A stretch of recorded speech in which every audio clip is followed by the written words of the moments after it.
ஒரு பிளாக்மெயில் டைட்டிலுங்கிற பார்த்தீங்கன்னா எல்லாருமே யூஸ்வலாக ஒரு டைட்டில் எப்போவுமே வந்து ஆடியன்ஸை போய் கேட்சாங்க அப்படின்னா அதில் ஏதோ சின்ன ஒரு எல்லாருமே ஒரு தெரிஞ்ச ஒரு வேர்டாக இருந்துச்சுன்னா அது இன்னும் கொஞ்சம் படத்துக்கு ரொம்ப சப்போர்ட் பண்ணும். அந்த மாதிரி பிளாக்மெயிலுங்கிறது வந்து ஒரு த்ரில்லர் பேஸ்டான டைட்டில். பட் எல்லாருமே சொல்லுவாங்க என்னடா அப்படி பிளாக்மெயில் பண்ணுறியா என்ன இது பண்ணுறியான்னு சொல்லி எல்லோரும் யூஸ்வலாக பேசக்கூடிய ஒரு டைட்டில். அது ஒரு படத்துக்கு ஒரு பெரிய சப்போர்ட்டாக இருக்குன்னு நினைக்கிறேன். அதே மாதிரி இப்போ ட்ரெய்லர் நான் பார்த்தேன்.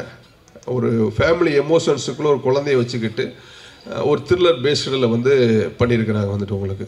அது ரெண்டுமே கனெக்ட் ஆகுது, த்ரில்லரும் கனெக்ட் ஆகுது, ஒரு ஃபேமிலியும் கனெக்ட் ஆகுது உங்களுக்கு வந்துட்டு. இது கண்டிப்பாக வந்து ஆடியன்ஸ்க்கு ரொம்ப ஒரு பிடிச்ச படமாக இருக்குன்னு நினைக்கிறேன். ஸோ ட்ரெய்லர் ரொம்ப நல்லா கட் பண்ணியிருக்கிறாங்க. ட்ரெய்லருக்கு ரீகார்டிங் பிஜிஎம் சாம்சிஎஸ் பிரதர் பின்னி எடுத்துட்டார் உங்களுக்கு வந்துட்டு. அவர் இந்த ஹார்ட் ஸ்பெஷலிஸ்ட் மாதிரி ஆகிட்டார் இப்போ பிரதர் வந்துட்டு உங்களுக்கு. நேற்று கூட பார்த்தீங்கன்னா காளிதாஸ் 2ன்னு ஒன்று ரிலீஸ் பண்ணியிருக்காங்க டீசரு. அதுலேயும் பார்த்தீங்கன்னா பிஜிஎம் வந்து ஒரு ஹாலிவுட் ஸ்டாண்டர்டில் பண்ணியிருக்காரு. நான் ரொம்ப சொன்னேன் வந்து உங்களுக்கு. ஏன்னா ஒரு படத்துக்கு வந்து ஒரு டைரக்டர் எந்த அளவுக்கு கேப் போடுறாங்க, ஒரு எடிட்டர் எங்கே ஸ்பேஸ் போடுறாங்க, இது எல்லாத்தையுமே ஒரு ஃபுல்லப் பண்ணக்கூடிய ஒரு இதுதான் ஒரு மியூசிக். அந்த எல்லாத்தையுமே ஆடியன்ஸ் தெரியாமல் பேலன்ஸ் பண்ணக்கூடியது தான் ஒரு மியூசிக் டைரக்டர். அது நிறைய படத்துக்கு வந்து ஒரு படத்துக்கு ஒரு ஃபுல் சப்போர்ட்டாக பண்ணுறாரு ஜாம்சிஎஸ் ப்ரோ. அது பெரிய ஒரு இண்டஸ்ட்ரிக்காக இந்த நேரத்தில் நான் நன்றியை தெரிவிச்சுக்கிறேன். ஒரு தயாரிப்பாளர் வந்து இந்த மேடையில் வந்து ஒரு கதாநாயகரை பற்றி சொல்லும்போது எனக்கு ரொம்ப சந்தோஷமாக இருக்குது. அது என்னுடைய நெருங்கிய நண்பர் பிரதர்.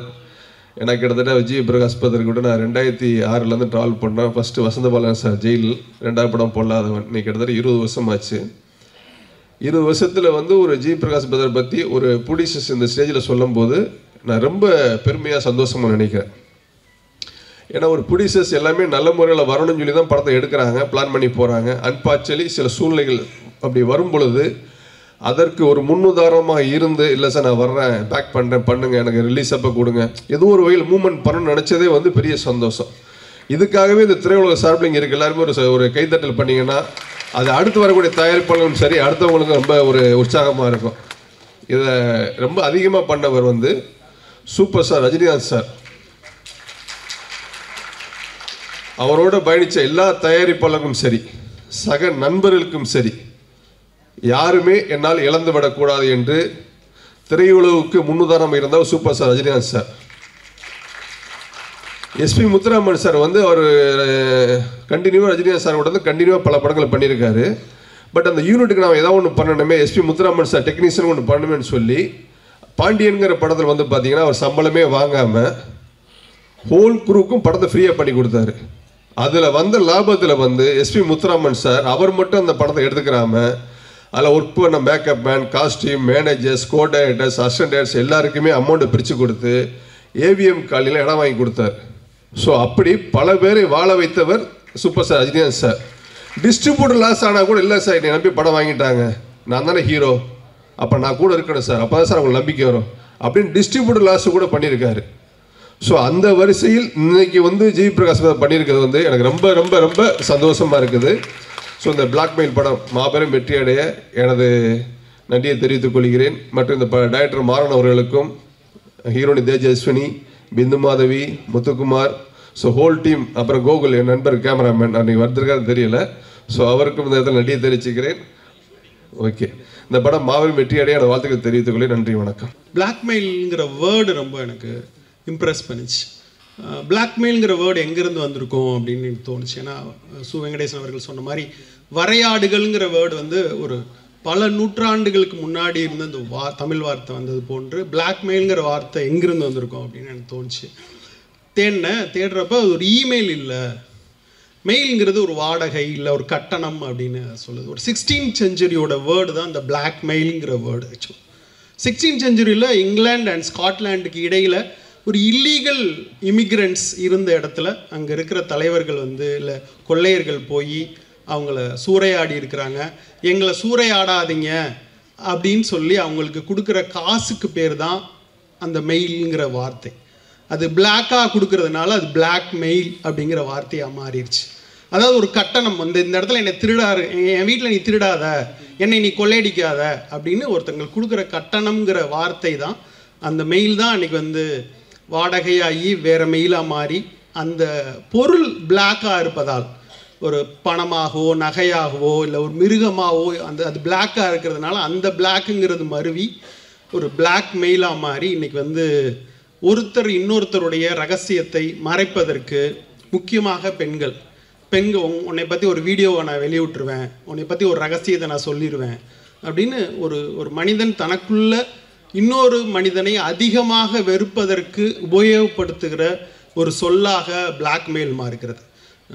இது பெண்கள் உடல்களை முன்வைத்து நடக்கிற ஒரு பெரிய பேரமாக இருக்குது. அப்போது அவ்வளோ இன்ட்ரெஸ்டிங்காகவும் அந்த சொல் மாறிடுது. உண்மையிலேயே வந்து பிளாக்மெயிலுங்கிற பார்க்குறப்ப வந்து ஒரு த்ரில்லருக்கான ஒரு அழகான சொல்லாக இன்றைக்கி அந்த சமூகம் அதை மாற்றி வச்சிருக்கு. குற்றத்துக்கோடு சம்பந்தப்பட்டதாக இன்னொரு மனிதனை வேட்டையாட துடிக்கிற ஒரு சொல்லாக அந்த சொல் மாறியிருக்கு. திரையரங்கத்தை வேட்டையாடுறதுக்கான 2 ஈஸியான வழிங்கிறது வந்து ஒன்று த்ரில்லர், இன்னொன்று ஹாரர் படங்கள். தேட்டருக்கு வர ஆடியன்ஸ் 10 நிமிஷத்துலேயே பக்கத்தில் இருக்கவன்ட்ட பேசுகிறான், மொபைல் நோண்டுறான், இவங்களை எப்படி அட்டென்ஷன் சீக்கிங் பண்ணுறதுங்கிறதுக்காக கண்டுபிடிக்கப்பட்ட 2 ஒரு ஜானர்ஸ் வந்து த்ரில்லர் அண்ட் ஹாரர்.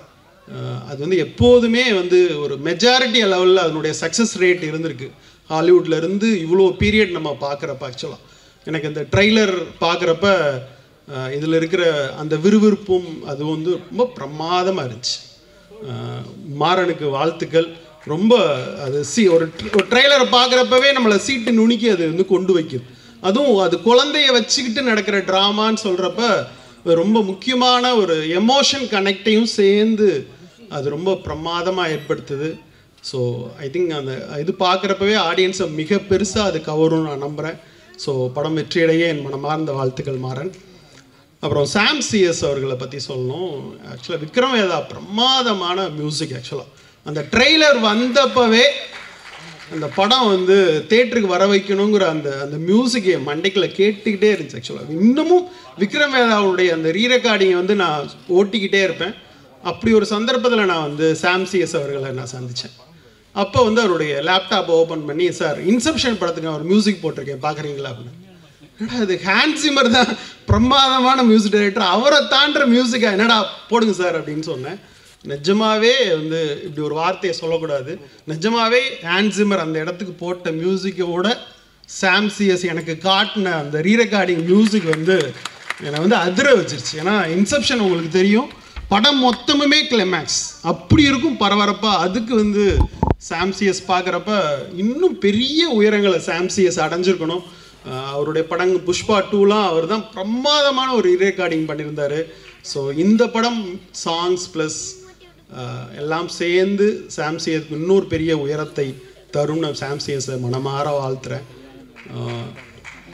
அப்புறம் ஜிவி மை டார்லிங் அப்படிங்கிற வார்த்தையை நாங்கள் தான் ஒரு 17 வயசில் நாங்கள் சொல்ல ஆரம்பித்தோம். ஆர் உதயகுமார்கிட்ட வந்து என் பையன் சின்ன பையனாக இருக்கான் அனுப்ப மாட்டேன் அப்படின்னு அவங்க அப்பா சொன்ன மாதிரி என்கிட்ட வரப்பையும் ஜிவி வந்து ஒரு சின்ன பையனாக தான் நாங்கள் வந்து எங்கள் ஆஃபீஸில் நான் வந்து டார்லிங் அப்படின்னா பல முறை அதை உபயோகப்படுத்திக்கிட்டே இருப்போம்.